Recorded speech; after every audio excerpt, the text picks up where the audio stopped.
नमस्कार प्रिय विद्यार्थियों, जीवी पॉइंट में आपका हार्दिक स्वागत व अभिनंदन।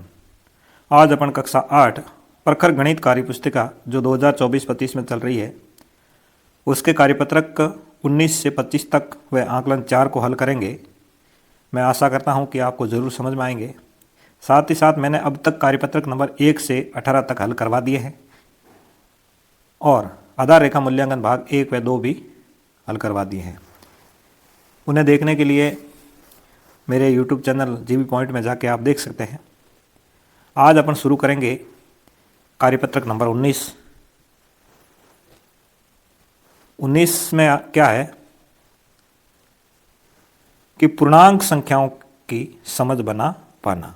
पूर्णांक जो संख्या है उनकी समझ आपके अंदर विकसित होनी चाहिए। तो इसमें सबसे पहले इसको पढ़ लेते हैं, पहले प्रश्न को अच्छी तरह से, फिर उससे संबंधित प्रश्नों को हल करेंगे। इसका जो पहला प्रश्न है कि निम्न संदर्भ में प्रयुक्त हुई संख्याओं को उचित चिन्ह लगाकर संख्या के रूप में लिखिए। आपको क्या करना है, इसके अंदर आपको उचित चिन्ह लगा करके फिर उसको प्रश्नों का जवाब देना है। राजू कुएं में बने अपने घर से एक सीढ़ी द्वारा बाहर निकलना चाह रहा है, लेकिन सीढ़ी पानी में होने के कारण वह बार बार फिसल रहा है। जैसे ही राजू ऊपर की तरफ छलांग लगाकर बढ़ने की कोशिश करता है वह वापस फिसल जाता है। वह लगातार कोशिश कर रहा है। वह हर छलांग में 2 पायदान ऊपर चढ़ता है, लेकिन फिसलन के कारण एक पायदान नीचे आ जाता है। 2 चढ़ता है, वापस नीचे आ जाता है एक पायदान। तो पानी के तल के पायदान को अगर हम 0 माने, यानी इसको शून्य मान लें, तो उससे ऊपर के पायदान को हम बढ़ते क्रम में 1 2 3 4 5 6 इस प्रकार के रूप में समझ सकते हैं। ठीक इसी तरह पानी के तल के नीचे घटते क्रम में -1 -2 -3 -4 के रूप में पायदानों की संख्या को समझ सकते हैं। इस प्रकार आप समझते हुए इन प्रश्नों का जवाब दोगे। तो पहला प्रश्न जो यहाँ आया है कि क्या आप बता सकते हैं कि राजू अभी कौन से पायदान पर खड़ा है। तो कौन से पायदान पे खड़ा है ये आपको बताना है। तो यहाँ देखोगे इसके अंदर राजू को कि राजू कौन से पायदान पर खड़ा है, इसको देखो, चित्र को देख के बताना है। तो पहला, दूसरा, तीसरे पायदान पे है, तो राजू है वो तीसरे पायदान पे खड़ा है। दूसरा प्रश्न आया है 2 छलांग में राजू कौन से पायदान पर पहुँचेगा। 2 छलांग लगाएगा तो राजू कौन से पायदान पर पहुँचेगा। यानी 3 पे तो है, 2 और छलांग लगाएगा तो वो कौन से पायदान पे पहुंचेगा, 5वें पायदान पे पहुंचेगा। क्योंकि जैसे ही वो 3 से 5 पे जाएगा, 5 से वापस 4 पे आ जाएगा, फिर 4 से छलांग लगाएगा, 6 पे पहुंचेगा, 6 से 5 पे आ जाएगा। यानी कौन से पायदान पे पहुंचा, 5वें पायदान पर पहुंचा। तीसरा प्रश्न है पायदान संख्या 0 से 2 पर जाने के लिए राजू को कितनी छलांग लगानी पड़ती या पड़ेगी। यानी 0 से 2 तक आने के लिए राजू को कितनी छलांग लगानी पड़ेगी। यानी मान लो तल से शुरू कर रहा है तो उनको 2 छलांग लगानी पड़ेगी, क्योंकि एक छलांग में एक पायदान पार करता है, तो 2 छलांग लगाएगा तो वो 2 तक पहुंच जाएगा। चौथा प्रश्न है -5 से 0 तक पहुंचने में राजू को कितनी छलांगें लगानी पड़ेगी। तो -5 से 0 तक पहुंचेगा तो 5 छलांग उसे लगानी पड़ेगी। इसी तरह -1 से 1 तक पहुंचने के लिए उसे कितनी छलांग लगानी पड़ेगी, तो 2 छलांग लगानी पड़ेगी। आपको रेखा चित्र के माध्यम से बताना है। मान लो इसको 0 मानते हैं तो ये -1 -2 -3 -4 -5 चलेगा, इधर 1 2 3 4 5 चलेगा। ऐसे आपको इस प्रश्नों के जवाब देने हैं। देख लेते हैं आगे प्रश्न नंबर 2 को। प्रश्न नंबर 2 है वो पानी के जमाव बिंदु को 0 से दर्शाया जाता है। पानी का जो जमाव बिंदु होता है उसको दर्शाते हैं तो 0 से दर्शाते हैं, यानी 0 डिग्री से दर्शाते हैं। तो पहला प्रश्न जो आया है कि यदि माउंट आबू का तापमान जमाव बिंदु 2 डिग्री सेल्सियस से कम है तो उसे -2 डिग्री सेल्सियस लिख सकते हैं। भाई 2 डिग्री सेल्सियस से कम है तो उसे क्या लिखोगे। 2 डिग्री सेल्सियस से कम है तो उसको लिखेंगे -2 डिग्री सेल्सियस लिख सकते हैं। सर्दियों में यदि कश्मीर का तापमान जमाव बिंदु से खाली जगह कम है तो उसे -10 डिग्री सेल्सियस लिख सकते हैं, तो उसे 10 डिग्री सेल्सियस कम हो, ये लिखेंगे। तीसरा प्रश्न, निम्नलिखित में से जो तापमान अधिक है उस पर गोला लगाइए। जो तापमान दोनों में से अधिक है उस पर गोला लगाइए। तो आप यहाँ देख सकते हैं इन दोनों में 20 डिग्री सेल्सियस और 25 डिग्री सेल्सियस में ये बड़ा है, -3 डिग्री सेल्सियस -5 डिग्री सेल्सियस में ये बड़ा है, 0 डिग्री सेल्सियस और -5 डिग्री सेल्सियस में 0 डिग्री सेल्सियस बड़ा है, -5 डिग्री सेल्सियस और 0 डिग्री सेल्सियस है तो 0 डिग्री सेल्सियस बड़ा है। तो आपको इस अनुसार जो तापमान अधिक है उसकी तरफ आपको जाना है। आगे कार्यपत्रक नंबर 20 को देख लेते हैं। आपका कार्यपत्रक नंबर है 20 जो है पूर्णांक संख्याओं पर आधारित है। पूर्णांक संख्याओं का ज्ञान होना चाहिए। दिए गए पूर्णांक संख्याओं को संख्या रेखा पर क्रम से लिखिए। ये पूर्णांक संख्याएं तो है आपके पास में, इनको संख्या रेखा पर लिखेंगे और क्रम से लिखेंगे। कहने का मतलब यहाँ पे शून्य है तो शून्य जो किताब के अंदर आपको लिखा हुआ मिल रहा है तो उसके जब अपन बाईं ओर जाएंगे तो माइनस में जाएगा यानी ऋणात्मक जाएगा, और इसके दाईं ओर जाएंगे तो धनात्मक में जाएगा। अब यहाँ शून्य से -1 -2 -3 -4 -5 -6 -7 है। आपको -2 देखना है तो -2 ये मिल गया, आपको -7 देखना है तो -7 मिल गया, शून्य देखना है तो शून्य ये मिल गया। इसी तरह 1 2 3 4 5 6 देखना है तो 5 भी मिल गया और 6 भी मिल गया। इस तरीके से आपको ये संख्या रेखा पर आपको दर्शाने थे। दूसरा देख लेते हैं ख को। यह भी इसी तरह संख्या रेखा पर दर्शाना, 0 से 5 -10 -11 15 -20 -25 -30 -35 है इधर, और इधर 5 10 15 यानी 5 5 के ग्रुप में ये चलेगा। अब आपको -15 देखना है तो ये -15 -20 देखना है और -25 देखना, तो ये लगातार 3 यहाँ देखने को मिल रहे हैं, और इधर 10 20 देखना तो ये 10 20 मिल रहे हैं। इसी तरीके से आपको ये करना है। तीसरा भी यही है, संख्या रेखा पर आप दर्शाओगे, 5 5 के ग्रुप में दर्शाना है दोनों तरफ, और फिर जहाँ पे ये बन रहा है वहाँ पे आप संख्या रेखा बना सकते हो। तो ये था आपका दूसरा पहला प्रश्न, ये था आपका पहला प्रश्न। अब बढ़ते हैं प्रश्न नंबर 2 की तरफ। प्रश्न नंबर जो 2 है वो दी गई संख्याओं की तुलना करके बताइए कि कथन सत्य है या असत्य है। पहला प्रश्न, संख्या रेखा पर -8 और -10, -8 -10 के दाईं ओर स्थित है। -8 है वो -10 के दाईं ओर स्थित है, तो ये बात बिल्कुल सत्य है कि -8 है वो -10 के दाईं ओर स्थित है, ये बात सत्य है। अब कैसे सत्य ये पता करने के लिए ये संख्या रेखा है, यहाँ पे आप शून्य मान लो, फिर -1 -2 -3 4 5, फिर -6 -8 -10। अब -10 के दाईं ओर -10 यहाँ पर है और इनके दाईं ओर ये मिल रहा है, इसलिए ये सत्य है। इसी तरीके से ये देख लेते हैं, संख्या रेखा पर -50 -51 के बाईं ओर है, -50 यहाँ है और -51 यहाँ है, तो उसके बाईं ओर नहीं है, उसके दाईं ओर, इसलिए ये असत्य हो गया, ये असत्य हो गया। आगे ग देख लेते हैं कि सबसे छोटा ऋणात्मक पूर्णांक -1 है, बिल्कुल असत्य है। अनंत है, ऋणात्मक पूर्णांक अनंत होते हैं, उनके कोई पता नहीं होता है, अनंत है। चौथा देख लेते हैं -35 और -25, -35 -25 से बड़ा पूर्णांक है, -25 से बड़ा नहीं है, छोटा है, इसलिए ये असत्य है। तीसरा, -20 से बड़े 5 पूर्णांक लिखिए, इससे बड़े 5 पूर्णांक, इससे बड़े 5 पूर्णांक है, -19 -18 -17 -16 -15 जो है ये इससे बड़े हैं। आगे लेते हैं प्रश्न नंबर 4 को।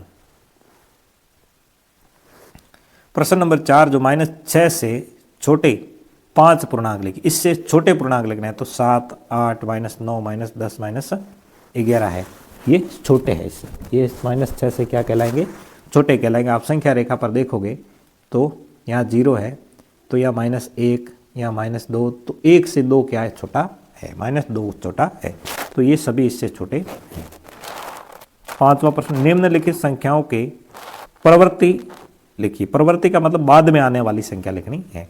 जैसे 10 के बाद में 11 आती है, 82 के बाद 83 आता है, -51 के बाद -50 आता है, -39 के बाद में -38 आता है, यानी उसके बाद आने वाली संख्या लिखनी है।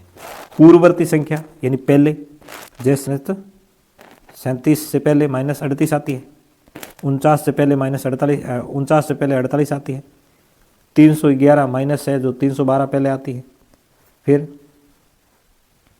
437 है, इससे पहले आती है 437। इसी तरीके से इसको करना है। बढ़ते हैं कार्यपत्रक नंबर 21 की तरफ। कार्यपत्रक जो 21 है वो त्रिविमीय आकृतियों की समझ विकसित करनी है इसके अंदर, जिसे कहते हैं 3D चार्ट। 3D चार्ट आपको आना चाहिए। नीचे दी गई त्रिविमीय आकृतियों की उपयुक्त संरचना को साट कर सही का निशान लगाइए। तो आपको इसके ऊपर सही का निशान लगाना आना चाहिए। जैसे यहाँ देख लेते हैं तो ये शंकु आकृति है, तो इसमें शंकु आकृति का 3D चार्ट बनेगा, वो ये बनेगा। ये घन है तो घन का ये बनेगा। आप ये तो आप सीधा सीधा पता लगा सकते हो। इसमें अपन ज़्यादा समय नहीं देंगे, जल्दी जल्दी देख लेते हैं, क्योंकि ये प्रश्न आपको बड़े सरल तरीके से समझ में आ रहे होंगे। जैसे यहाँ देख रहे हो ये बेलन है, तो बेलन को खोलेंगे तो ये आकृति बनेगी। ये त्रिभुज है, त्रिभुज को खोलेंगे तो ये आकृति बनेगी। ये एक तरह का महलनुमा ऊपर का चोटी है, तो ये इस प्रकार बनेगी। ये घनाभ है, ये घनाभ इस प्रकार बनेगा। तो इस तरीके से आप इनको मिलान कर सकते हो। बढ़ते हैं प्रश्न नंबर 3 की तरफ। प्रश्न नंबर 3 में भी आपको ज़्यादा कोई समझने में कोई दिक्कत नहीं होगी कि घन का निर्माण जो कर रही है वो बताना है कि कौन सी संख्या घन का निर्माण कर रही है। तो ये घन का निर्माण कर रही है, ये भी घन का निर्माण वो करेगी जिसमें 6 डिब्बे होंगे। तो 1 2 3 4 5 6, 1 2 3 4 5 6, जबकि ये घन का निर्माण नहीं करेगी। यहाँ भी ज़्यादा समय नहीं देना है। बढ़ते हैं कार्यपत्रक नंबर 22 की तरफ। कार्यपत्रक 22 है और द्विविमीय यानी 2D और 3D आकृतियों की समझ विकसित करनी है। इसमें भी आपको ज़्यादा समय न देते हुए आपको क्या करना है, इसका मिलान नहीं करना है।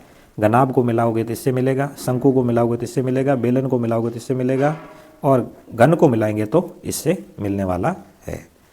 आगे देख लेते हैं। इसके बाद में दूसरा प्रश्न जो है वो भी देख लेते हैं अच्छी तरह से। ये आपके सामने पूरा दूसरा प्रश्न है। इसमें आकृतियाँ लिखी हुई है, इनके कितने फलक है और इनके कितने कोने हैं, यानी शीर्ष कितने, किनारे कितने हैं। बेलन के कितने फलक है, कितने कोने हैं और कितने किनारे हैं। शंकु के कितने कोने किनारे हैं, ये भी आप इसको देख के लिख सकते हैं। सबको आसानी से हल कर सकते हैं। तीसरा प्रश्न भी देख लेते हैं। नीचे दी गई वस्तुएं किस प्रकार की त्रिविमीय आकृतियों का उदाहरण है। जैसे एक ज्यामिति बॉक्स होता है वो घनाभ का है, और एक गोल तरबूज होता है वो अंडाकार होता है। कार्यपत्रक नंबर 23 को भी देख लेते हैं। कोणों को पहचानना और माप लिखना है। कोणों को पहचानो और माप लिखो। ये चारों कोण आपके सामने है। जैसे ये कोण आप पता करोगे तो न्यून कोण है, यानी 90 से छोटा है। ये कोण है 90 डिग्री का समकोण है। ये है सरल कोण है, पूरा है, और ये अधिक कोण है। ये सब आपको आने चाहिए। इसमें क्या होता है, जो 90 डिग्री का जो कोण होता है, जो 90 डिग्री का कोण होता है वो होता है समकोण। जो 90 डिग्री से छोटा होता है वो होता है न्यून कोण।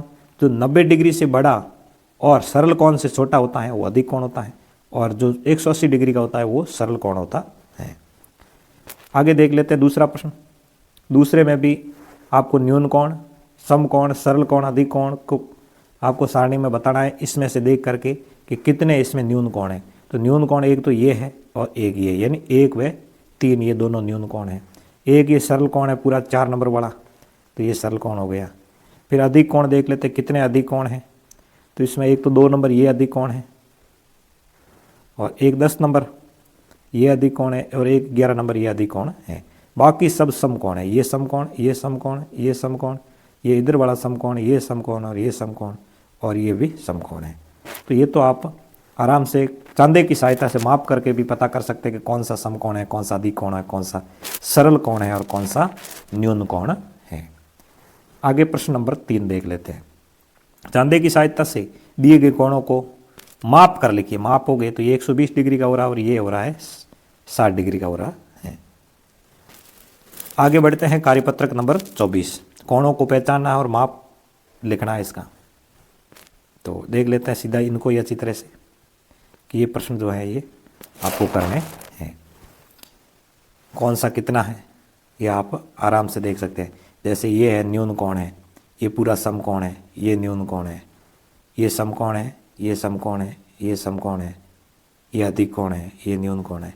तो यहाँ बताने की आपको आवश्यकता नहीं है, एक एक को आप आराम से पता कर सकते हो कौन सा कोण समकोण है, कौन सा अधिक कोण है, कौन सा न्यून कोण है और कौन सा सरल कोण है और कौन सा प्रतिवर्ती कोण है। इसमें एक कोण है ये प्रतिवर्ती कोण है जो 180 से अधिक है और 360 से कम है। अब बढ़ते हैं प्रश्न नंबर 3 की तरफ। तीसरा प्रश्न देख लेते हैं।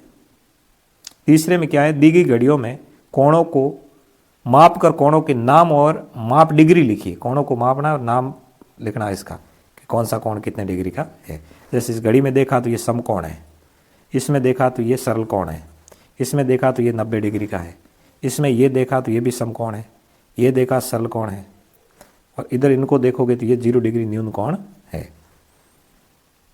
तो आप इसे भी आसानी से कर सकते हो। देखते हैं कार्यपत्रक नंबर 25, कोण मापन और कोण बनाने की समझ बना पाना। आपको इसमें समझ बनानी है। नीचे दिए गए कोणों को चांदे की सहायता से नाप करके बताना है। तो ये आपने चांदे की सहायता से आप माप के देखो, 60 डिग्री का होगा, ये 180 का होगा, 3 नंबर है ये 130 का होगा और 4 नंबर ये 58 डिग्री का होगा। फिर 5वां है 90 डिग्री का, ये 180 डिग्री का है। फिर बढ़ते हैं आगे और दूसरा प्रश्न, इसमें भी ये कोण ही है। सभी कोण चांदे की सहायता से आपको मापने हैं और यहाँ कोणों का माप लिखना है। दूसरे प्रश्न में भी यही करना है। आगे देखते हैं आंकलन को। आंकलन नंबर 4। आंकलन जो 4 है कि घन की फलक होती है, कैसी होती है, वर्गाकार होती है। सर्दी के मौसम में श्रीनगर का तापमान -8 डिग्री सेल्सियस था। उसी दिन शिमला का तापमान -5 डिग्री सेल्सियस, फेफाना का तापमान -3 डिग्री सेल्सियस, नौर का तापमान -6 डिग्री सेल्सियस। इनमें से कौन सा स्थान गर्म रहा है? तो ये फेफाना जो है वो गर्म रहता है। आप इसमें पता कैसे करोगे कि ये फेफाना गर्म रहा है? तो आपको पता है, मैंने बताया तो यहाँ 0 डिग्री, ये -1, फिर -2, फिर -3, फिर -4। तो ये सबसे ज़्यादा ठंडा है, -4 वाला। और ये जो है उससे थोड़ा गर्म है, ये उससे थोड़ा गर्म, ये उससे थोड़ा गर्म, ये उससे थोड़ा गर्म है। तो इन सब में देखोगे तो ये -3 है, यही सबसे इससे सबसे ज़्यादा गर्म स्थान है। देख लेते हैं प्रश्न नंबर 3। -25 से छोटा पूर्णांक कौन सा है? तो -25 से छोटा पूर्णांक ये -26 है। न्यून कोणों का युग्म देखना, कौन सा न्यून कोण, ये न्यून कोण है नहीं यहाँ पर, ये नहीं है, यहाँ नहीं है, ये दोनों न्यून कोण का युग्म है। आगे 5 नंबर प्रश्न को भी देख लेंगे। दी गई पूर्णांक संख्याओं को संख्या रेखा पर दर्शाना। ये पूर्णांक संख्या मैंने आपको पहले कार्यपत्रक में बताई, उसी अनुसार करनी है। नीचे दिए गए कोणों को चांदे की सहायता से मापना। ये पीछे मैंने कार्यपत्रक में आपको अच्छी तरह से बता रखी है। चांदे की सहायता से मापो और इसे हल करो। फिर 7वां प्रश्न देख लेते हैं। 0 से छोटी कोई 5 संख्या लिखो। 0 से छोटी -1, -2, -3, -4 और -5 है। रिक्त स्थानों की पूर्ति करो। रिक्त स्थानों की पूर्ति करोगे तो वह कोण है जिसका माप एक समकोण के माप से कम है तो वो न्यून कोण है। वह कोण जिसका माप एक समकोण के से अधिक और 2 समकोण से कम है वो होगा अधिक कोण हो जाएगा। इस तरीके से अपने ये कार्यपत्रक जो 19 से लगा के 25 तक पूर्ण हो जाते हैं। साथ ही साथ आंकलन 4 भी पूरा हो जाता है। मैं आशा करता हूँ कि आपको ज़रूर समझ में आए होंगे। इसी कड़ी में आगे और इसी तरह के वीडियो आते रहेंगे। आपका प्यार और सपोर्ट जो है वो इसी तरह बना रहे। जय हिंद, जय भारत।